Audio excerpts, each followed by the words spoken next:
உடன்பட வேண்டும். இதில் நீங்கள் மாறுபாடு கொள்ளக்கூடாது. இது அல்லாஹ்வுடைய உத்தரவு.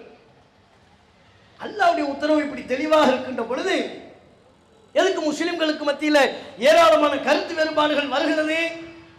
மார்க்கத்தின் உரிமையை மனிதர்களுக்கு எடுத்து கொடுக்குறாங்க, இமாம்களுக்கு கொடுக்குறாங்க. அவங்க எதை சொன்னாலும் மார்க்கம் நம்புறாங்க.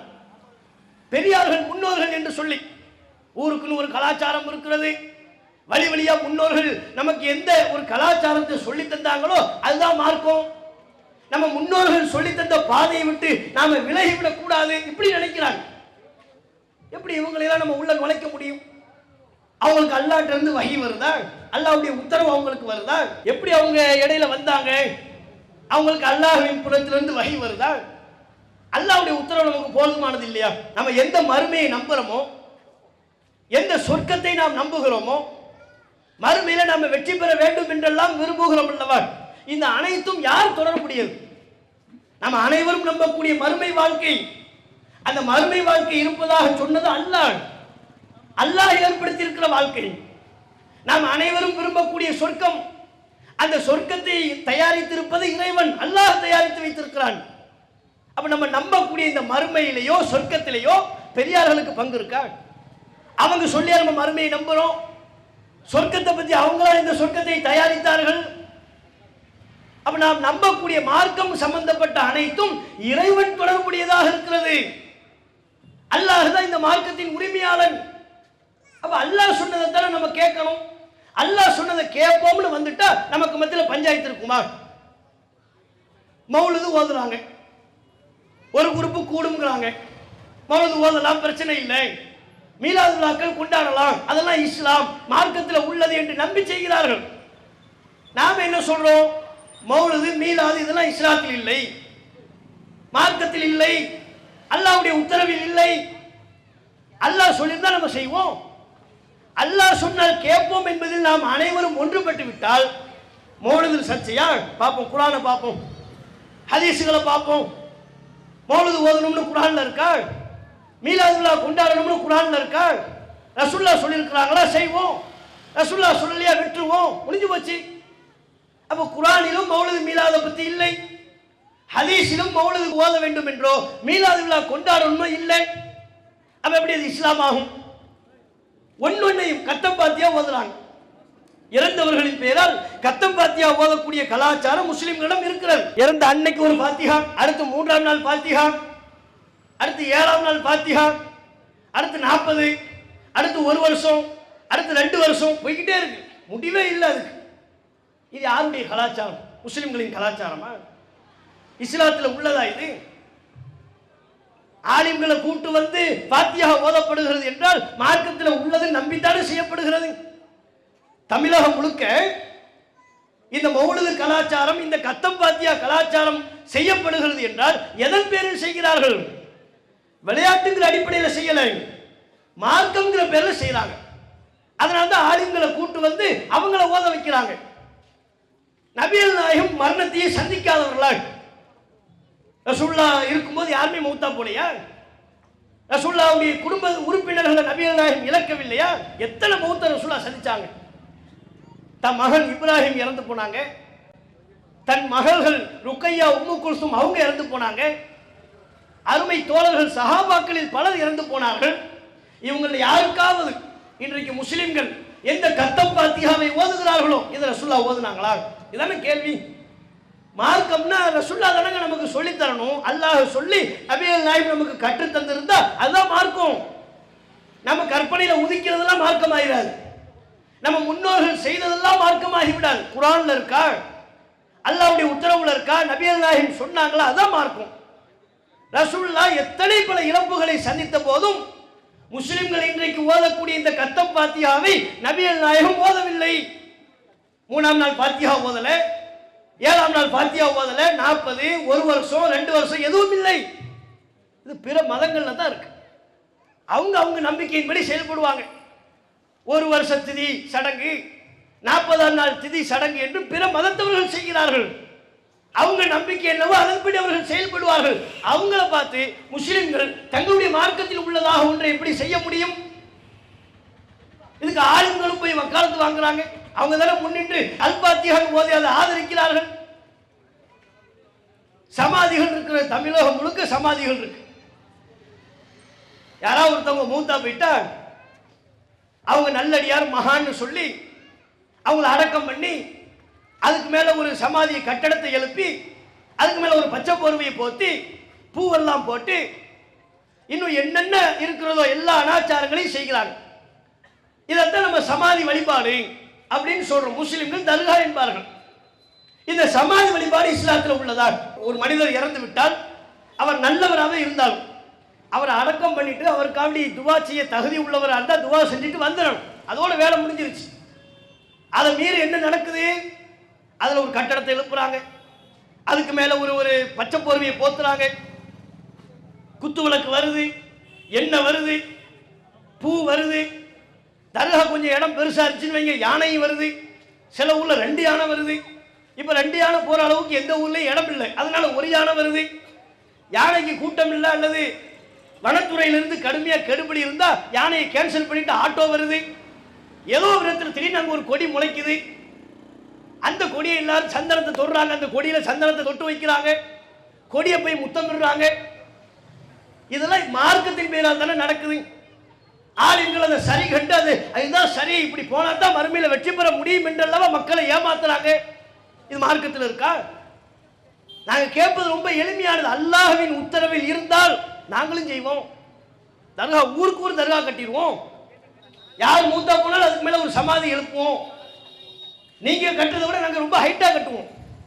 மார்க்கத்தில் இருந்தா செய்வோம், மார்க்கத்தில் இல்லையே. அப்ப முஸ்லிம் என்கிறோம், அல்லாஹ் சொன்னதை தான் கேட்போம் என்கிறோம். இறந்தவர்களை அந்த சமாதியின் மேல் கட்டடம் எழுப்பி அதில் வழிபாடு செய்யக்கூடிய கலாச்சாரம் இஸ்லாமிய கலாச்சாரம் அல்ல. அல்லாஹ்வுடைய உத்தரவில் அது இல்லை, மார்க்கத்தில் அது இல்லை. அப்ப எப்படி அது செய்யப்படுது? என்னென்ன அனாச்சாரங்கள்லாம் அங்கே நடக்கிறது? அந்த இறந்து போன அந்த சமாதியை சுற்றி பெண்கள்லாம் போவாங்க. நாகூர்ல எல்லாம் நீங்க போய் பார்க்கலாம், பொட்டல் புதூர்ல போய் பார்க்கலாம்.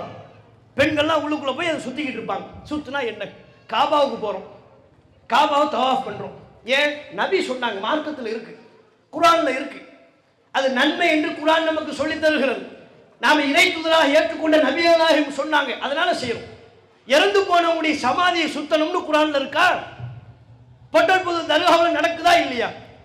நாகூர் தர்காவில் முஸ்லிம்கள்லாம் கூட்டம் கூட்டமா போய் கும்பல் கும்பலா பெண்கள் ஆண்களுமாக சேர்ந்து அந்த சமாதியை வலம் வருகிறார்களா இல்லையா? சில ஊர்ல சமாதிக்கு போகும்போது எண்ணெயெல்லாம் வாங்கிட்டு போய் குத்து விளக்கு இருக்கும், அதில் எண்ணெயை ஊற்றிடுவாங்க, அதை பற்ற வைப்பாங்க. இதெல்லாம் எங்குங்க? இஸ்லாத்துக்கும் இந்த நெருப்புக்கும் என்ன சம்பந்தம் இருக்கு? இஸ்லாத்துக்கும் யானைக்கும் என்ன சம்பந்தம் இருக்கு? நம்ம வணக்க வழிபாடுக்கும் யானைக்கும் சம்பந்தம் இருக்கா? நம்ம வணக்க வழிபாடுக்கும் குத்து விளக்குக்கும் சம்பந்தம் இருக்கா? இஸ்லாத்தின் வணக்க வழிபாடுகளுக்கும் நெருப்புக்கும் சம்பந்தம் இருக்கா? ஒரு சம்பந்தமும் கிடையாது. அப்ப நமக்கு சம்பந்தம் இல்லாத ஒன்று முஸ்லிம்களிடம் ஒட்டி கொண்டு விட்டது. ஆலிம்கள் அதனை கண்டிக்க தவறிவிட்டார்கள். அதை எண்ணெயை தொட்டுக்குவாங்க, தொட்டு கழுத்துல தேய்ப்பாங்க. பிள்ளைய கூட்டு போனா அவனுக்கு கழுத்துல தேய்ச்சி விடுறது, சந்தனத்தை எடுத்து அதை நெத்தியில பூசுறது. அது போர்வை வச்சுன்னு வைங்க, போர்வையை தொட்டு கண்ணில் உத்தம் கொடுக்கிறது. அதுல பூ வச்சிருப்பாங்க, அந்த பூவை பிச்சுக்கிட்டு போயிடுறது. பிச்சுக்கிட்டு பீரோல உள்ளுக்குள்ள போய் இவங்க நகையை பூட்டி வைப்பாங்கல்ல, அதுல போய் போட்டு வச்சிருவாங்க. போட்டா என்னவா? அப்படியே கொட்டுன்னு கொட்டுமா பரக்கத். யாரு சொன்னாங்க? சமாதியில் உள்ள அந்த பூவை எடுத்து கொண்டு போய் நம்ம வீட்டு பீரோல வச்சுட்டா பணம் கொட்டிடுமா? அப்ப அந்த சமாதியில் உள்ள பூவை எடுத்துக்கிட்டு போய் ரிசர்வ் பேங்க்ல வச்சிருவோமா? ரிசர்வ் பேங்க் நம்ம அக்கௌண்ட்ல கொண்டு போய் போடுவோம், பணம் பெருகுதான்னு பார்ப்போம். வங்கிகள் திவாலாக வேண்டிய அவசியம் இல்லை.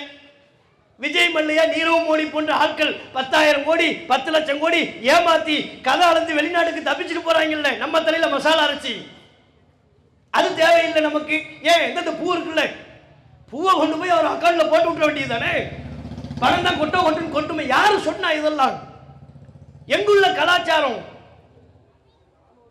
அப்ப இதை பத்தி முஸ்லிம்கள் யோசிக்காம மார்க்கத்தில் முன்னோர்கள் செஞ்சாங்கிற ஒரு நம்பிக்கையில, குருட்டு நம்பிக்கையில காலங்காலமா நம்ம ஊர்ல இருக்கு.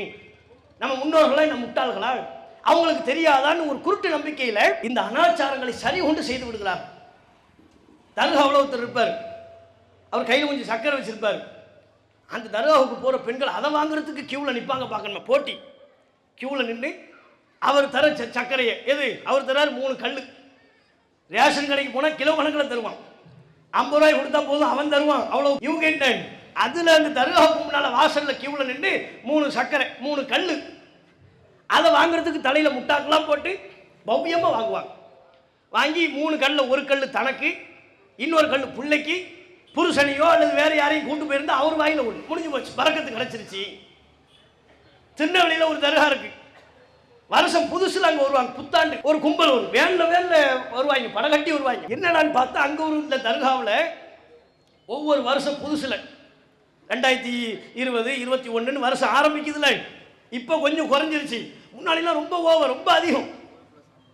கும்பலாக வேனில் வருவாங்க. என்னன்னு பார்த்தா அந்த வருஷ புதுசில் அங்கே ஒரு பெரிய மதகுரு இருப்பார் அந்த தர்காவில். அந்த மதகுரு வந்து அப்போ உள்ள 50 பைசா இருக்குல்ல, அதை ஒரு இதில் ஆதார் கார்டு லேமினேஷன் போட்ட மாதிரி அது உள்ளுக்குள்ளே போட்டு அதை என்ன பண்ணுவாங்கன்னா வரக்கூடிய ஒவ்வொரு ஆளுக்காக கொடுக்குறது 50 பைசாவுக்கு. அவன் எங்கேருந்து வரான் அந்த 50 பைசா வாங்குறதுக்கு? கன்னியாகுமரியிலேருந்து வருவான், திருநெல்வேலி, சென்னையிலேருந்து வருவான், இன்னும் சில பேர் இன்னும் வெகு தூரத்திலேருந்து வருவார்கள். 50 பைசாவை வாங்கிட்டு அதே தான் சமாதியில் உள்ள பூவை எடுத்துக்கிட்டு போன மாதிரி அந்த 50 பைசாவை வாங்கி பீரோவில் போட்டாருன்னா பறக்கத்து வந்துடும். இப்படிலாம் முஸ்லீம்கள் நம்பினாங்களா இல்லையா? ஊருக்கு ஊர் தர்காவை ஏற்படுத்தி கொண்டு இன்றைக்கு முஸ்லீம்கள் வைத்திருக்கிற பெயர்களை எல்லாம் பார்த்தா இறை தூதர்களின் பெயர்களை எல்லாம் மறந்து விட்டார்கள். இப்ப தௌஹீத் பிரச்சாரத்திற்கு பிறகுதான் அந்த மாற்றம் வந்தது. நபித்தோழர்களின் பெயர்களை வைக்கக்கூடிய கலாச்சாரம், அதற்கு அந்த ஒரு பழக்க வழக்கம் அதற்கு பிறகு அதிகரித்தது. ஆரம்பத்தில எல்லாம் முஸ்லீம்கள் பேரையெல்லாம் பாருங்க, முஹித்தீன் அப்துல் காதிர் ஜெயிலானி, இந்த பேரையே 3 பிரிச்சு வச்சிருப்பாங்க. முஹித்தீன் இது ஒரு ஆளுக்கு, அப்துல் காதர் இது ஒரு ஆளுக்கு, ஜெயிலானி இது ஒரு ஆளுக்கு. முஹித்தீன் அப்துல் காதிர் ஜெயிலானிங்கிற அந்த மதகுருவை போற்றக்கூடிய விதமா அவங்க பெரிய மகான் என்று சொல்லிக்கொண்டு அவர் மகானா இல்லையாங்கிறது மறுமையில தெரியும். இத்தனைக்கும் முஹித்தீன் அப்துல் காதிர் ஜெயிலானி அவர்கள் இன்றைக்கு தௌஹீத் ஜமாத் எந்த ஏகத்துவ கொள்கையை பிரச்சாரம் செய்கிறதோ அதைத்தான் அவரும் செய்தார் என்று அவருடைய வாழ்க்கை குறிப்பு சொல்கிறது. அவருடைய வாழ்க்கை குறிப்பு என்ன, அறிவுரை என்ன, அதெல்லாம் உங்களுக்கு கவனம் செலுத்த வேண்டிய அவசியமே இல்லை. அதெல்லாம் விட்டுவிட்டாங்க. விட்டு அவர் பெரிய மகான்னு சொல்லி அந்த பேரை வைக்கிறது. தரிகாக்கிற பேர்ல ஏகப்பட்ட தரிகா பேர்லாம் அவ்வளவு புதுசா எங்கிருந்து கண்டுபிடிச்சாங்கன்னு தெரியல.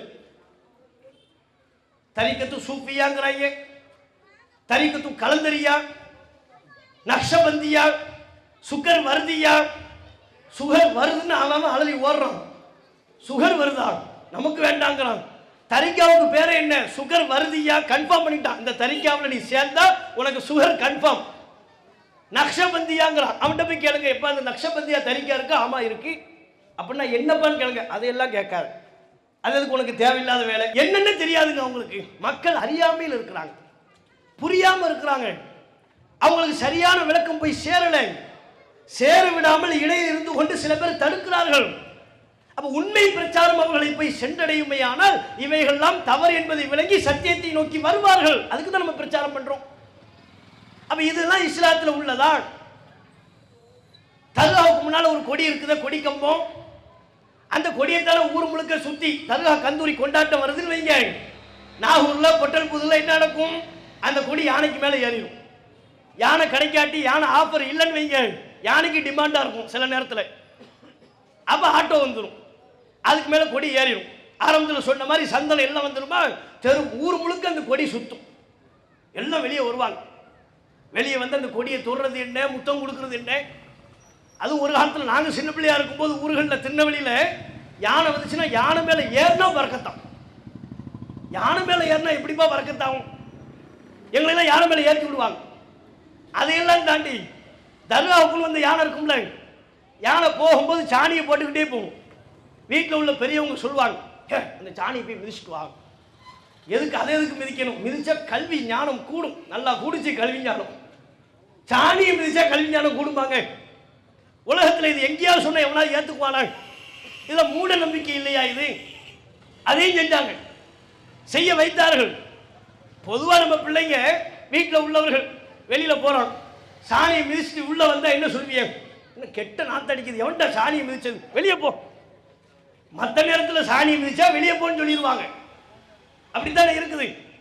அதுவே இந்த தர்காவுக்கு சம்பந்தப்பட்ட யானை வந்துச்சுன்னு வைங்க, அது லத்தியை போட்டுக்கிட்டே போகுமா, பின்னால் ஒரு குரூப்பு கிளம்பிக்கிட்டே இருக்கும். இதில் சின்னவர்கள் பெரியவர்கள் வேறுபாடுலாம் இல்லை. அவர் என்னமோ ஸ்கூல் படிக்க போகிற மாதிரி அவரும் போய் சாணியை மிதிப்பார். 4 தடவை மிதிச்சுட்டு எதுக்கு? கல்வி ஞானம் நமக்கும் கிடைக்கட்டும். யானை சாணி மிதிச்சா எப்படி கல்வி ஞானம் வரும்? இதெல்லாம் மார்க்கமா? மார்க்கம்